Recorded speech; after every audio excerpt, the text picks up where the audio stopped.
Hey guys, what up? Total Control 871. Welcome back to the Lateral Censor-Log. You know, it did kind of dawn on me the last episode that I went way off into a tangent on our New World Order food supplements. What they're doing to us, how we're being brainwashed into accepting a woke green diet. And believe me, that was a very important topic. I really do hope that you got the meaning of everything that I was saying. It's very true. There is a lot of very insidious bait and switch that is currently going on.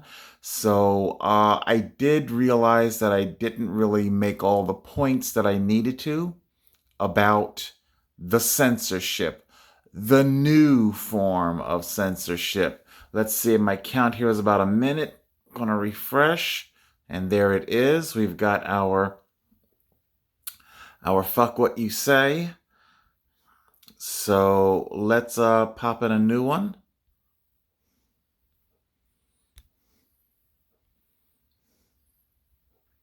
Okay. So first thing I want you to be aware of with the new cloaked censorship. So the censorship itself is cloaked.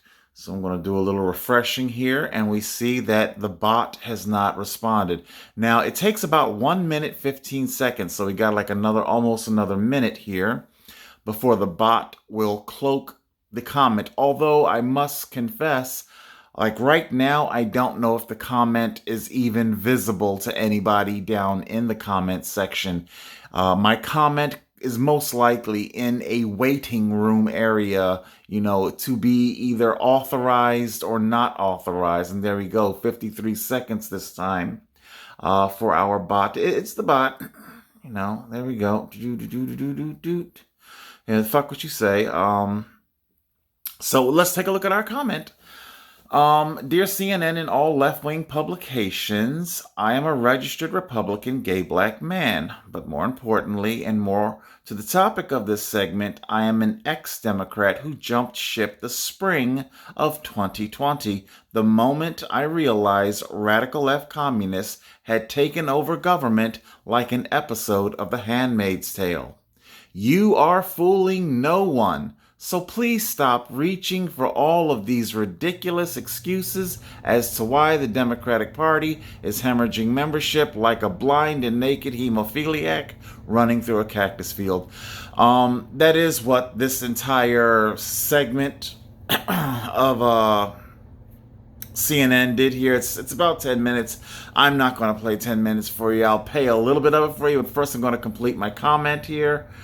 Replacement theory is not a theory. It is a quantifiable fact. As a matter of fact, I read that kind of quickly. As a matter of fact, it's so much of a real thing that I watched with astonishment as Joe Biden went off into a rambling tangent about how there's not enough interracial couples on TV. If you remember, that's how Biden horrifically embarrassed himself on Jimmy Kimmel. It was really cringe. I mean, it was cringe TV at its worst. The reality is you can't even turn on TV without seeing an interracial couple. Like I said, I tried to explain this a while ago. I call myself the Rip Van Winkle of television because I've been away from cable for so very, very long. Once I had access to Hulu, because my carrier, they throw me a boner. They want to hold on to membership and stuff like that. So they tossed me a free boner. I got the base plan of Hulu. And anyway, the point is, I suddenly was getting caught up on basically the last 10 or 15 years of what's been going on TV. I mean, the interracial relationships, it's gotten to be so it's gotten to be so comical. We had Manifest, NBC Manifest, interracial. I could just literally go down a whole checklist here. What was I watching the other day? Yeah. The Harry Potter.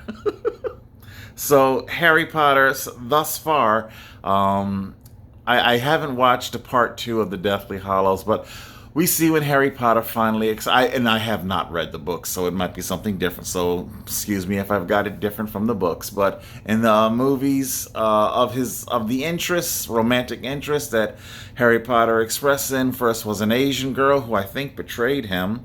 And then I think the other one was a black girl. So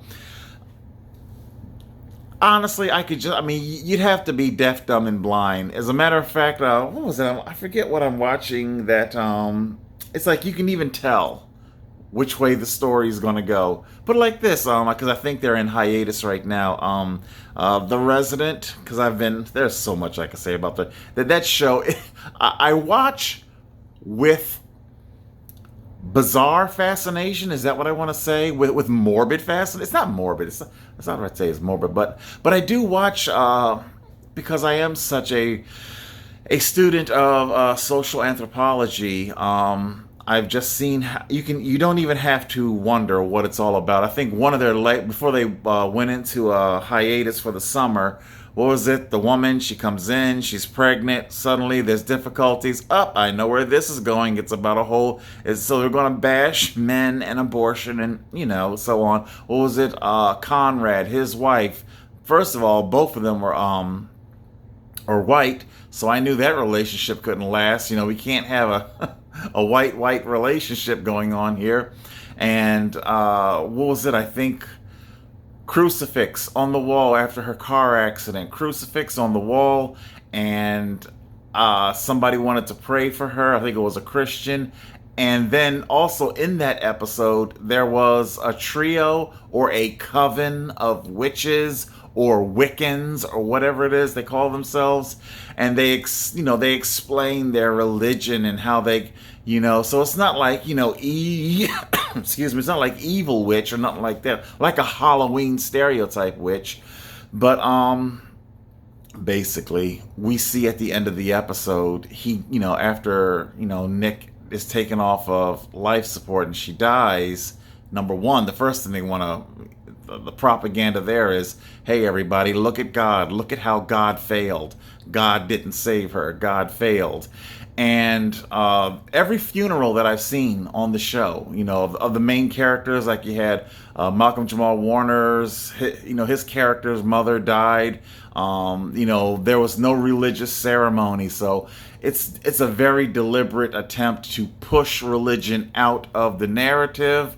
We had a gender reveal party on the show that ended up with an explosion, and although I gotta admit there have been a lot of explosions and things went wrong with gender reveals, but the whole point is that if anything, the moral there was don't be stupid with explosives. Not that there's something wrong with gender, and that was what they were trying to push in their propaganda. If you endorse gender, two genders, male, female gender, then you are stupid. You are, you're endorsing death, basically. They're trying to link it with death and all this stuff. I know. See, I went off onto a tangent. I said I wasn't going to do it, and whenever I go to rewatch my video after I upload it, I'm like, God, why did I go off onto that tangent? Anyway, let me finish my comment here. But yeah, I want you guys to know that I guess there's so much that I'm trying to tell you. I want to convey to you so much, just gigabytes of information of things that I've just been observing. And I do have a very, very unique perspective with me being that Rip Van Winkle, coming back to television, waking up after 1,000 years of being away, and I'm like, whoa, television has radically changed. So I'll continue reading my comment here. I say, the reality is you can't even turn on TV without seeing an interracial couple. Hey, I'm interracial. I don't know I call myself black, but I'm interracial. Obviously, there's nothing wrong with being in an interracial relationship. That's fine. But it's very, very clear that there is, as I go on to say here, it is very clear to me that there is a subversive plot to breed the Caucasian race out of existence. This is true. They want to send the Caucasians off to war, murder them that way. They want the Caucasians to be injected, their babies injected, murdered that way. And then there's just good old-fashioned interbreeding. They don't want the Viking, okay? Metaphorically speaking.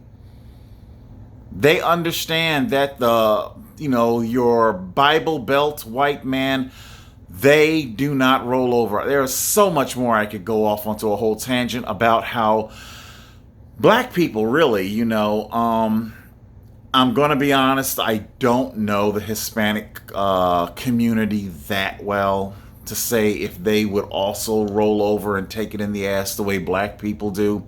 But they have. They've been bred. Basically, your 12 years a slave scenario. Okay, you sit there. Okay, you sit there. I don't care what's being done to you, how you're being brutalized, but you wait, goddammit. You wait until a white savior comes along to save you. Don't you dare take up arms. Because remember, that's the big thing now. Black people don't take up arms to liberate yourself. White people know this shit. Oh, baby, do they know it. Okay? But we're going to talk more about taking up arms against the government and things like that. That's going to be in a separate video.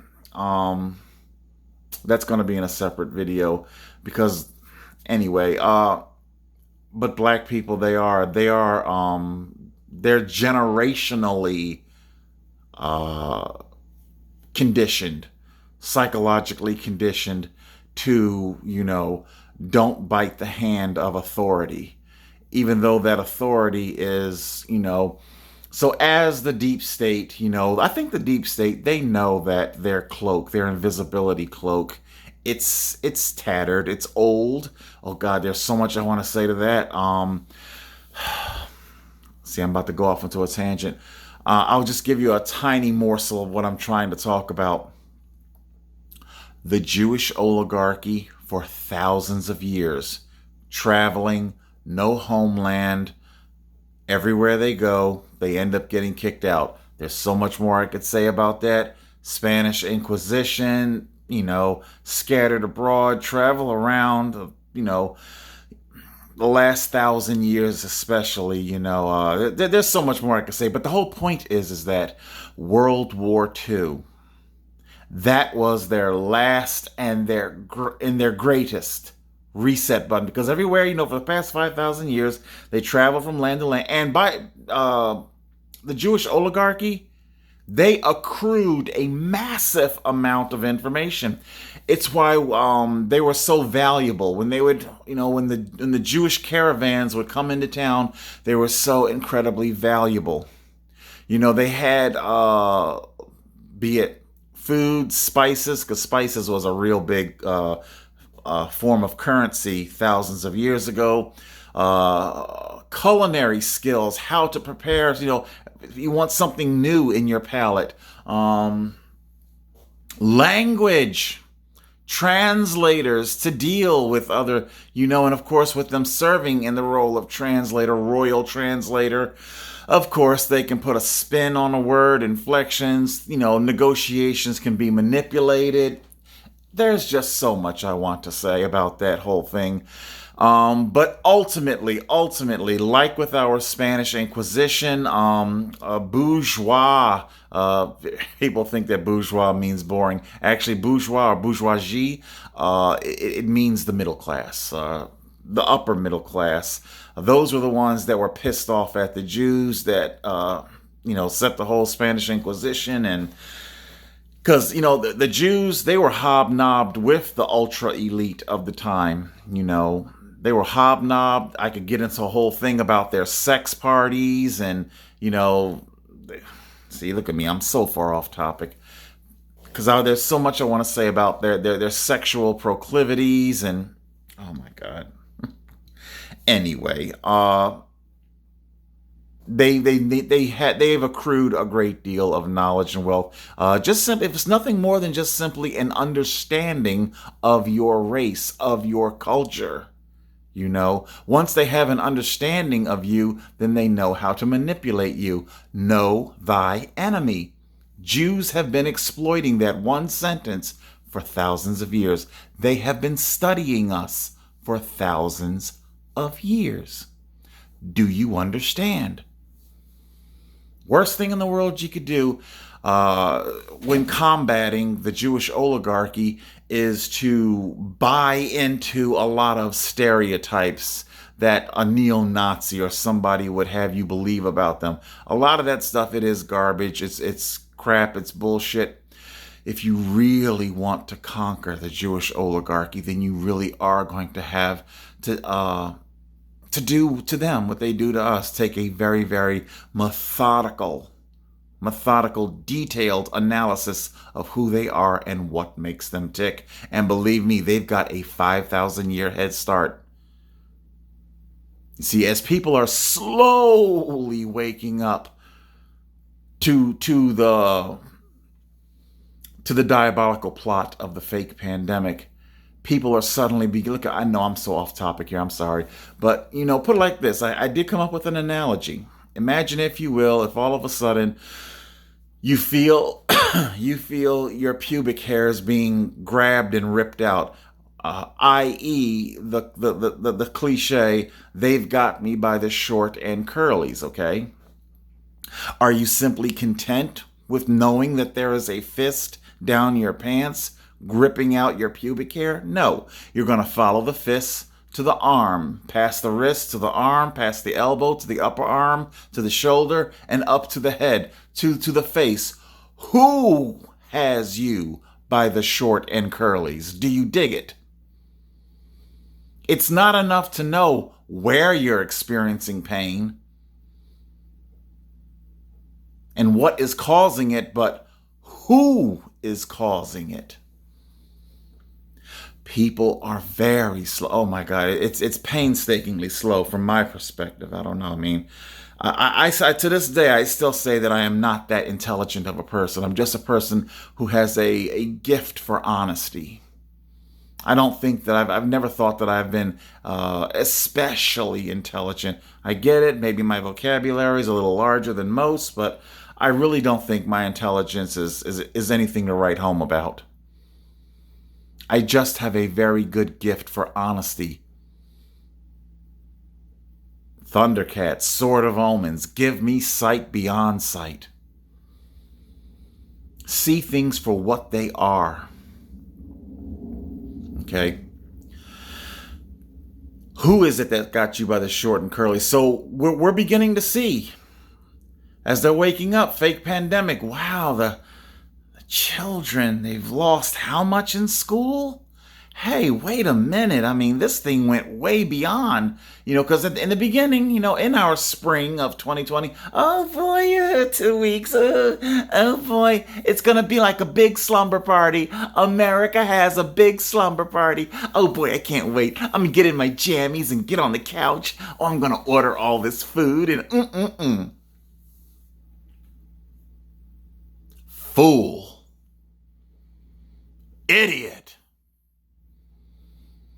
You were hypno-mind fucked. And then, oh baby, then when the free money started to roll out, oh, that was the motherfucking propofol. I said I wanted to watch my language, but that was the propofol. That was the paralytic, baby. Can you dig it? All that money, unemployment. And I'm scratching my head. I'm like, well, wait a minute. I don't get it. I mean, I can understand you extending unemployment, but why are you giving these people like double their regular income? I don't get this. And now everybody's wondering, why in the world is everybody running around like they're crazy, shooting, killing? America has this massive, the woke mob. Let me dial that back. It's not all of America. Let's be real here, because I just got finished talking about my analytical skills. It is the woke mob that has this massive entitlement. So much so that they are now turned violent. The New York bodega. I seriously believe, 3 years ago, I don't think that guy would have ever done what he did. No. But over the past 3 years, oh, baby, we can do whatever we want. Shit, I'm black. You wouldn't dare raise your hand to me. I mean, hey, I get it. I do get it. Like I said, blacks have been basically at this point 400 years after post-slavery. You can even call it genetically engineered, almost engineered to not question authority. So I get it. I acknowledge the damage to the black community. It's very real and it's very there. But now the pendulum has swung all the way back the other way in a destructive manner. Shootings, just broad daylight. A woman raped, broad daylight, in front of her boyfriend, held at gunpoint on a train station platform.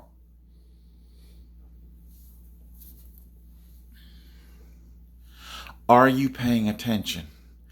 Have you realized what has triggered and initiated this psychosis, this maelstrom, this tidal wave of violence? You walked around with your faces covered. You turned your face into a mannequin. You took your money.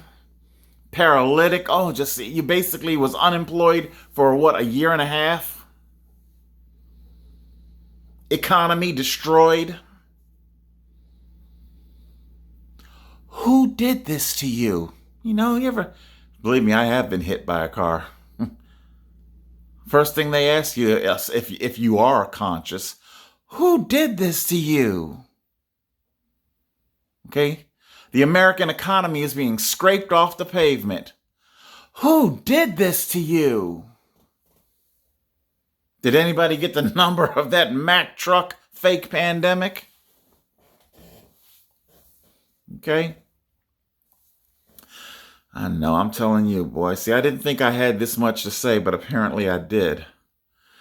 It is very clear to me that there is a subversive plot to breed the Caucasian race out of existence. For the last couple of weeks, I've watched both local and national news report on a non-existent heat wave climate emergency. I'm well into my 50s, and I know full well that summer is hot. Duh. People have been cracking eggs and cooking them on manhole covers for decades, so stop pretending that there's something new going on. But of course, the ultimate goal here is to keep you locked in your home. Do you understand? Are you paying attention?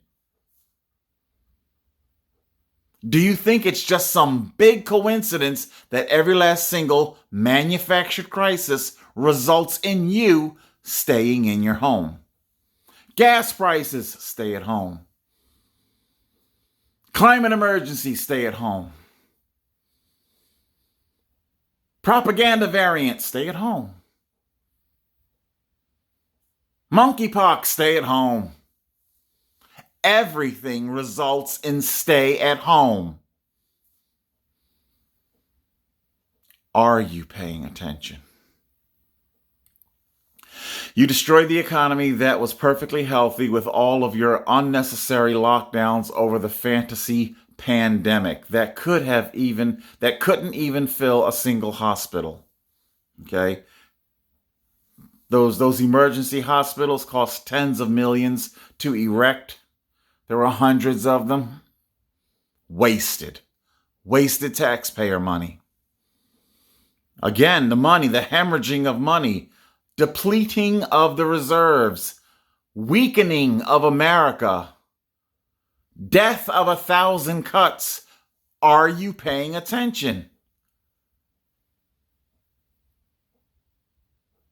By the time you realize just how weak America has been made, it's too late. Here comes Putin, here comes North Korea, here comes China, here comes the Arabs.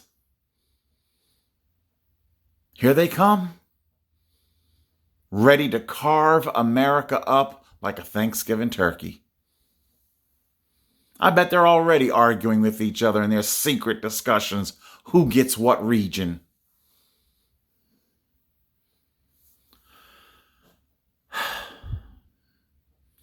Yet here you are desperately trying to repackage it and sell it. Sell the same failed product. Like I say, like a diet pill, infomercial, whatever it is they're always selling.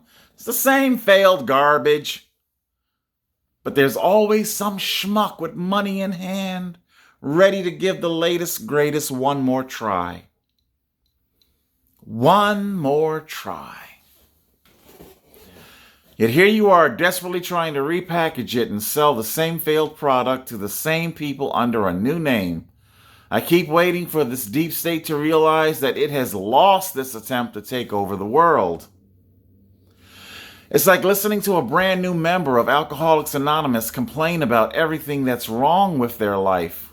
I'm not saying that they're wrong with their assessment of their life. I've read that all wrong. I'm not saying that their assessment of their life is wrong, but they never seem to understand the reason why it's so bad is because they continue to drink.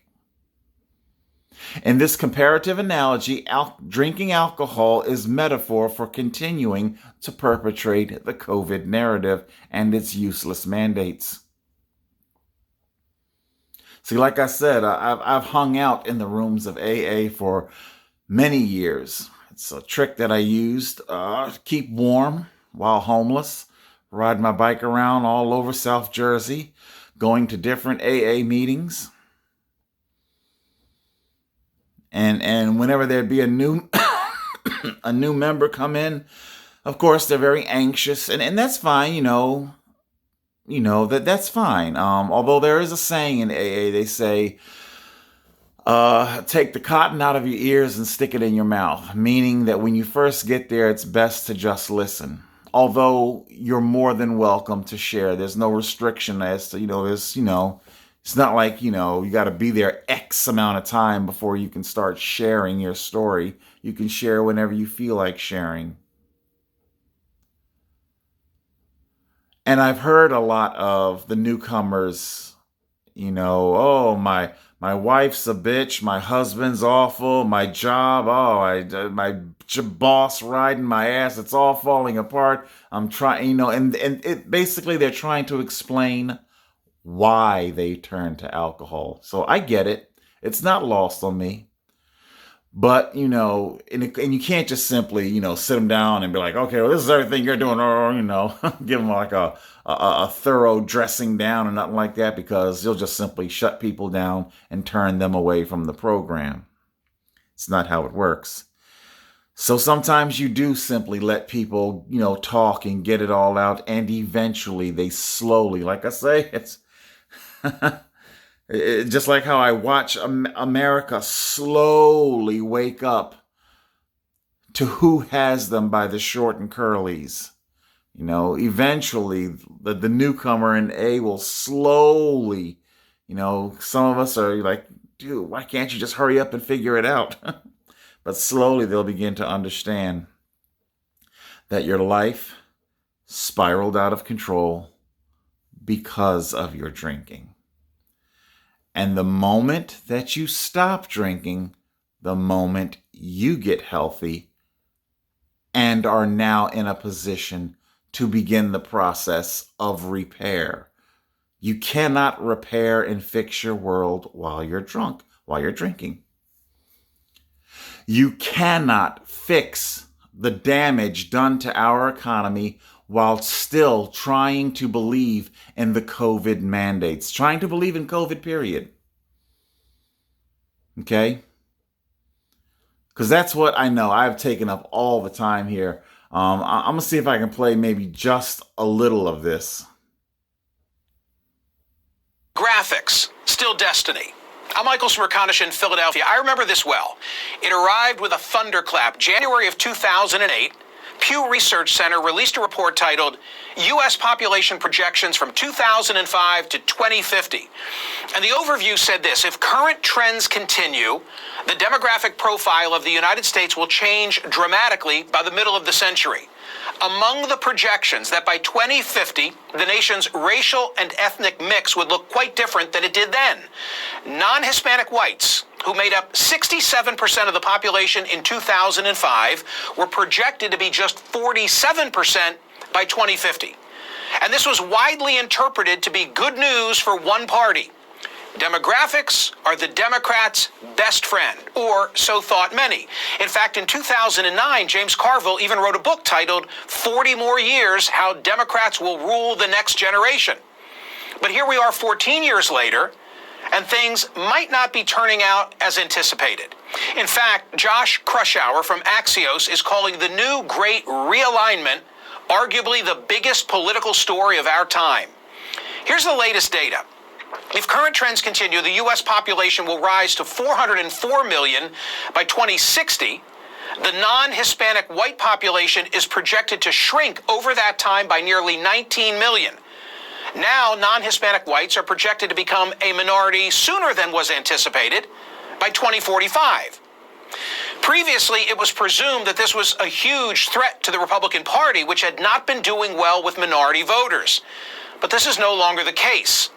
Data from a recent Times Siena poll shows that although gaining support from college-educated white voters, the Democratic Party is losing support from minorities, specifically Hispanics, as well as the working class. As CNN's Harry Enton recently pointed out, Republicans are currently polling 10 points better with people of color than their previous best year, 2004. And Harry explains it this way. Part of why that's occurring is the changing demographic makeup of voters of color. They're a lot more Hispanic than they used to be. At the same time, they're a lot less black. Hispanic voters don't support Democrats as much as black voters. But that's not all that's going on. Democratic support from Asian American, black, and Hispanic voters is much lower than it has usually been. And what issues are driving this great realignment? The New York Times analysis summarizes them like this. Voters who said abortion, guns, or threats to democracy were the biggest problem facing the country backed Democrats by a wide margin as Republicans make new inroads among non-white and working class voters who remain more concerned about the economy. You'll remember that last month in a special election in South Texas, in the heavily Hispanic, blue-leaning 34th Congressional District, it was Republican Mayra Flores who flipped the first Democratic seat of the 2022 cycle. Axios' Krushower says the bottom line is this: the GOP is trading soccer moms for Walmart dads. Or put another way, gone are the days of country club Republicans. Here are the days of country club Democrats. Okay, so I'll link the I'll link this in the description, and you guys can watch the whole segment. But basically, what CNN does here, and they go on with their analyst, was this Frank Thomas? They proceed to contrive to cook up. Basically, it is the proverbial alcoholic pointing out everything that's wrong. The Democrats right now are pointing out how bad everything is, and they are, of course, corporate media like CNN, it's their job to keep you distracted, to keep you drinking the COVID Kool-Aid while complaining about all of the symptoms that it causes. CNN just wants you to fixate on the pain of your pubic hair being ripped out and not focus on whose fist is down your pants. Okay? They don't want you thinking. They just want you reacting out of fear. So you can listen to this. It's quite the segment. To hear them just simply, I think Eddie Murphy used to do like a joke, a stand-up. It was either Raw or Delirious. Begs parents for a dog. They finally get the dog, and the dog shits in the living room. Everybody ignores the shit. Everybody walks past the shit. Okay, COVID is the shit. Its mandates are the shit. Its lockdown is the shit. Everybody is ignoring it. This is what has made your life so awful. 2.5 years of a woke mob becoming incredibly entitled, self-indulgent. Okay, there is no subterfuge to their shoplifting. No, just do it. Well, I think what? So the K Jewelers, a guy smashing open the case or trying to. I mean, he didn't even bother to cover his face. What? Okay, don't even get me. What is it? Our Republican sitting congressman. Somebody tried to assassinate him a couple days ago. Wide open. Wide open. And I understand the guy who tried to do it. He mental illness and things like that. But again, there's a reason why mental illness has gone so rampant. What have you done to the population over the last 2.5 years? Everything you did for in the name of everybody's health has had the exact opposite effect. Our world has never been in more turmoil. And now we're watching all of the world leaders, the G7 leaders, they're either being fired or they're resigning. Everybody, as I predicted, everybody is running for the hills. Oh my God, it's all falling apart. Our attempt at taking over the world, it didn't go to plan. This is me. Oh my! Every supervillain, they like a James Bond or Austin Powers. Ever notice they always keep their escape vehicle, no matter how diabolical or how much they claim to believe in their plan to take over the world? Gee, they sure didn't make sure they got their escape vehicle. G.I. Joe, Cobra Commander. At the end of every episode, he always had that. He had that escape pod, his escape hatch. All of these communist dictators are now making a mad dash for their escape hatch. And here is CNN trying to gaslight the shit out of the situation, making you think that, hey, here's the reason why. I'm going to finish my comment here and then I'm going to shut this off. It's like listening to a brand new member of Alcoholics Anonymous complain about everything that's wrong with their life. I'm not saying that their assessment of their life is wrong, but they never seem to understand that the reason why it's so bad is because they continue to drink. In this comparative analogy, drinking alcohol is the metaphor for continuing to perpetrate the COVID narrative and all of its useless mandates. The sooner you abandon your belief in this fantasy virus, the sooner you will regain control over your life and return to the normal that you never should have left. Okay, let's see if this will pass the draconian censorship sweep, or more specifically, which one of the fuck you bots. And of course, we know exactly which one. There's Mohammed, the Mohammed. Although I've seen them all,